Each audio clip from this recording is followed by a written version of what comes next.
Sophie's small fists slammed against the table. "I said I can work!" she cried. Her faded pink lunchbox rattled with the impact. Across the cafeteria, billionaire Richard Cole froze still. No one had ever spoken to him, least of all a trembling, hungry 7-year-old girl. She opened the box with shaking little hands. Inside was nothing, only a folded paper note. It read softly, "I'm sorry, no food today. I'll try again tomorrow. Love, Mom." Richard's throat tightened. The words hit like stone. The man who built empires felt suddenly small. He realized the hunger before him was his doing. What would you feel standing in his place? Richard Cole had spent years behind tinted glass. At 42, his empire stretched across continents. Sharp instincts, ruthless ambition, and a hunger for power. He owned homes in Tuscany and offices in Milan. A private jet waited wherever he desired to flee. Yet for all his fortune, he felt quietly hollow. Each victory faded as quickly as it came. That emptiness followed him like a loyal shadow. One bright Thursday afternoon, fate altered everything. His car slowed beside a small elementary school. Children laughed behind iron gates, chasing sunlight and crumbs. Richard hadn't planned to stop, but something pulled him. He parked nearby, loosened his tie, and entered quietly. The hall smelled of chalk, bread, and childhood dreams. He carried an envelope, a simple school donation fund. No cameras, no assistants, just him and good intention. He left the envelope, waved off their gratitude politely. But as he walked out, he heard laughter echoing. It came from the cafeteria, bright, chaotic, alive. He stopped, drawn by the noise like a memory. Rows of wooden tables filled the sunlit room. Children unpacked colorful lunches, trading snacks and smiles. But one corner sat quiet, a little girl alone. Her hair was braided neatly, her eyes calm. In front of her sat the faded pink lunchbox. She wasn't eating. She was pretending instead. Her small hands moved, pouring invisible drinks gracefully. Her voice whispered to imaginary guests with dignity. Richard's heart twisted. He couldn't look away. He approached softly, shoes echoing on the floor. She looked up, startled, then smiled with bright seriousness. "Welcome, sir," she said. "Would you like a table?" Richard blinked, caught between disbelief and warmth. "If you have one available," he answered gently. Her face lit like sunlight through dusty glass. "Of course. Today's special is pasta with magic sauce." She opened her lunchbox, proudly presenting empty air. Then, just for a second, Richard saw the folded paper. He read the words again before she snapped it shut. That small note broke something inside him silently. He smiled anyway, pretending to lift his fork. "This pasta is delicious," he whispered with effort. Her grin widened. "It's a secret recipe, sir." He nodded, pretending to chew invisible food bravely. Around them, the cafeteria blurred into soft silence. The laughter, the noise, all faded to nothing. Only her small hands stirred the empty plate. And the billionaire for the first time felt poor. That night, Richard couldn't silence her face. The girl's smile haunted him through the city lights. He sat by his penthouse window, wine untouched. Beneath the skyline's glow, he felt small again. The note's words echoed. "I'm sorry, no food today." It replayed in his mind like a whispering wound. He tried drowning it beneath numbers and screens, but the silence between heartbeats only grew louder. Wealth couldn't quiet the ache of a child's hunger. He closed his laptop, exhaling a hollow breath. "Enough," he murmured to the reflection staring back. "What am I really building if not lives?" The next morning, he returned to the school. This time not as a donor, but as Richard. No suit jacket, no polished mask of success. He asked the principal softly about the little girl. "Sophie Santos," she replied, smiling sadly. "First grade, good heart." Her mother worked nights, cleaning offices downtown alone. Sometimes she missed meals so her daughter could eat. Richard nodded slowly. His chest tightened painfully. He walked toward the playground, eyes scanning gently. There she was, braids swinging, skipping with worn shoes. Her laughter rose like sunlight through morning fog. He approached again. She paused mid-step, surprised. "You came back, mister?" she said, grinning wide. He smiled, kneeling so their eyes met evenly. "I did. I wanted to see your restaurant." She giggled. "Sorry, sir. We're closed today, rehearsal only." He laughed softly, the sound strange but real. Then, from his pocket, he drew a folded card, a small note with her name written carefully. "Every restaurant needs a sponsor," he told her gently. "This is for your first real lunch tomorrow." Her eyes widened, confused, then glimmering with hope. "But you already paid yesterday," she whispered shyly.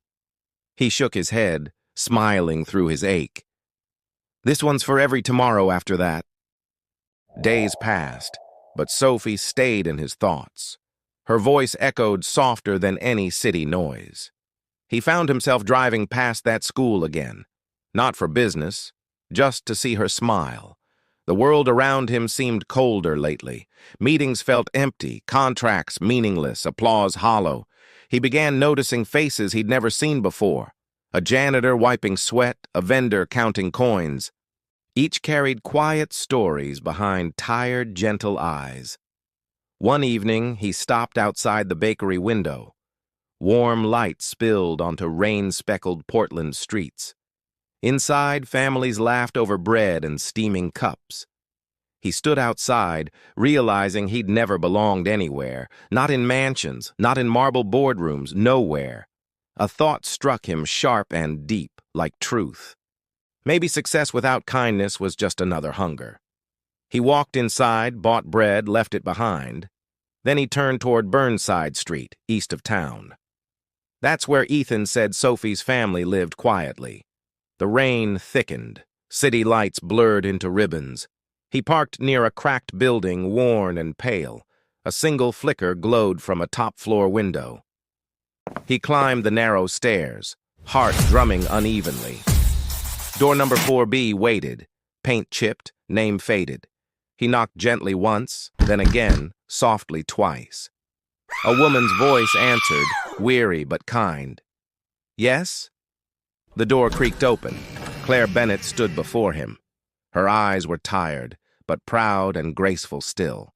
Behind her, Sophie peeked, clutching a threadbare doll. Richard smiled gently. "I'm sorry for disturbing you." Claire hesitated. "Do we know you, sir?" He shook his head, voice low but sincere. "Not really. I met Sophie at the school." Claire's face softened slightly, curiosity replacing caution slowly. "She talks about you. The bread man, right?" He smiled faintly. "Guilty as charged, ma'am." He reached into his coat, pulling a paper bag. "I brought some groceries. Thought you might need them." Claire's eyes filled, pride wrestling with gratitude quietly. "You didn't have to," she whispered, voice trembling.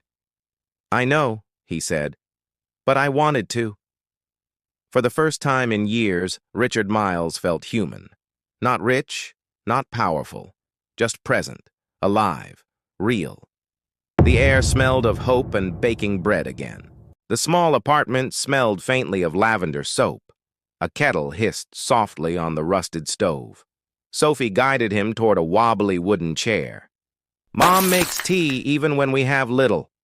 Claire smiled, embarrassed but warm with quiet dignity. "It's not much, but you're welcome to sit."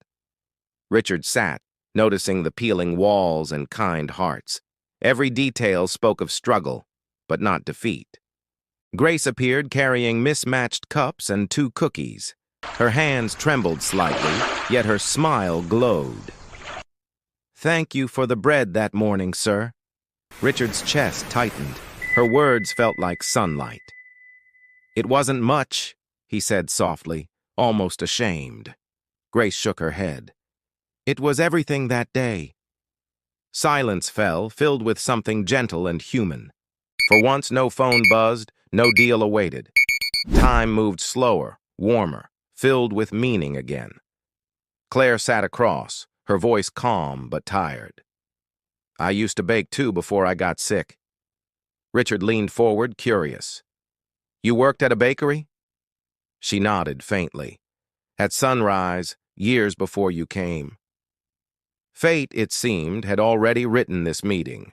He asked about her health, her daughters, their lives. Claire spoke little of herself, more about her girls. They dream of studying. They love books and stars. Her words painted hope across cracked apartment walls. When he finally stood to leave that evening, Claire offered him one of her last tea bags. A little kindness deserves a little kindness back. He smiled, eyes stinging, heart strangely full again. Outside, the night rain glistened under amber lights.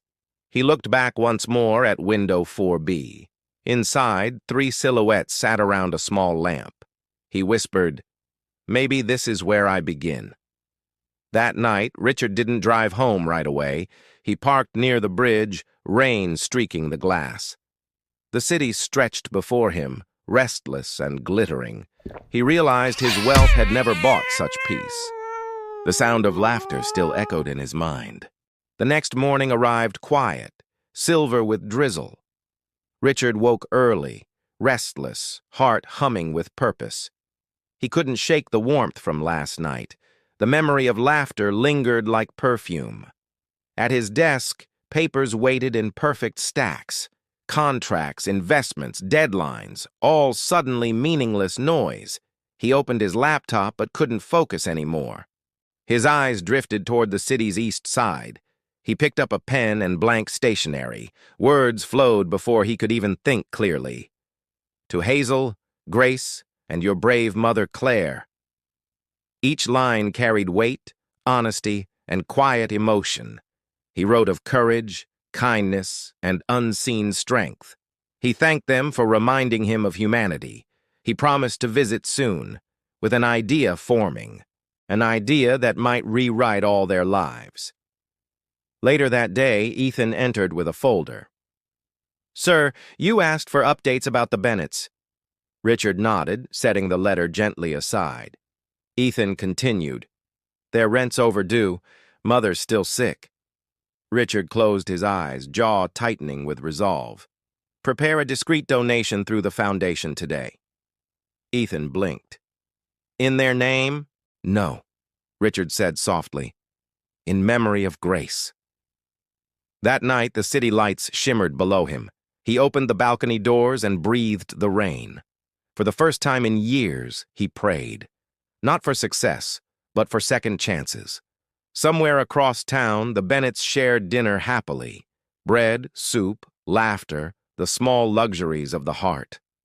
Grace read the letter aloud, her voice trembling. Hazel whispered, "Mom, he remembered us." Claire smiled, tears tracing soft lines of gratitude. "He didn't just remember," she said quietly. "He cared enough to change." Outside, thunder rolled gently over sleeping Portland streets. A man in a tower found peace again, and 3 hearts, once hungry, felt full at last. A week later, morning sunlight kissed the streets. Richard stood again before Sunrise Bakery's doors. The same golden scent of bread filled air. Only this time, his heart felt lighter. Mr. Thompson looked up, eyes widening in surprise. "Well, I'll be back so soon, sir?" Richard smiled, a small, genuine curve of warmth. "I owed someone a proper thank you." He ordered 2 loaves, fresh from the oven. Steam curled upward like a whispered blessing. "Still feeding souls 1 slice at a time?" The old baker chuckled. "That's the goal, son." Outside, the rain had washed streets clean again. Children's laughter echoed between the narrow alleys nearby. Richard turned a corner, and there they were. Hazel and Grace, walking hand in hand. They froze when they saw him approach slowly. Grace's eyes widened. Hazel held her breath. "Do you remember me?" Richard asked softly. Grace nodded. "You're the man from the bakery." He knelt, meeting their eyes without distance. "I never thanked you properly," he said gently. "You reminded me what real hunger means." Hazel frowned. "But we didn't give you bread." Richard smiled, tears pricking behind tired eyes. "No," he whispered. "You gave me heart instead." He handed them the bag of warm loaves. "This is for your mother. Tell her hello." The girls hugged him without hesitation, pure instinct. For a man who once lived untouchable, that small embrace broke him in the best way. He walked away as the bakery bell chimed. Behind him, laughter rippled through morning air again. And somewhere deep inside, something healed quietly. That night, rain drummed softly against glass windows. Portland shimmered in reflections of silver light. Richard sat near the window, lost in thought. The city felt quieter, gentler, almost forgiving. He opened a small notebook, blank and clean. On the first page, he began to write. Kindness is the currency that never loses value. He remembered Grace's small voice saying, "Thank you." He remembered Hazel's brave eyes holding silent strength, and their mother's unseen courage, fighting through illness. He knew he couldn't walk away again. The next morning, he made a decision. Not as a businessman, but as a man. He called Ethan into his office early. "I want a foundation started," he said firmly. Ethan blinked, confused but curious. "For what cause?" "For families like the Bennetts," Richard replied softly. "People who need help before the world notices." Ethan smiled faintly. "That's new for you, sir." "Maybe," Richard said, looking out at the rain. "But it feels like the right kind of new." Outside, the storm softened to a steady drizzle. The world kept spinning, unaware of his promise. But somewhere across town, in a dim apartment, Hazel and Grace broke bread beside their mother. Steam rose from the loaf like a prayer. A stranger's kindness had found its way home. Weeks passed, and Portland's skyline glowed each night. Richard's new purpose began to take quiet shape. The Bennett Foundation launched from a modest office. Its mission was simple: help, heal, and rebuild lives. Ethan handled logistics, phone calls, and endless papers. But Richard handled stories, the human part of business. Every name on the list meant something real. He saw faces, voices, and dreams behind numbers. Donations came slowly, but sincerity replaced speed. Volunteers joined, inspired by his sudden transformation. People whispered about the tycoon who'd found compassion. But Richard didn't care what the headlines said. One morning, the bakery bell chimed softly again. Hazel and Grace entered, clutching a small envelope. Mr. Thompson smiled wide, recognizing their bright faces. "This is for the kind man," Hazel said. Inside the envelope lay a single crumpled dollar, and a note written in uneven child's handwriting. "For the next person who needs some bread." Mr. Thompson felt his eyes sting with tears. Across town, Richard stared at the rain again. Ethan entered holding the bakery's handwritten letter. When Richard read it, silence filled the room. He smiled, small, honest, and almost childlike again. Kindness had come full circle, quiet but powerful. The girls had given back what they received. In their small act, the city found warmth, and in their echo, Richard found redemption.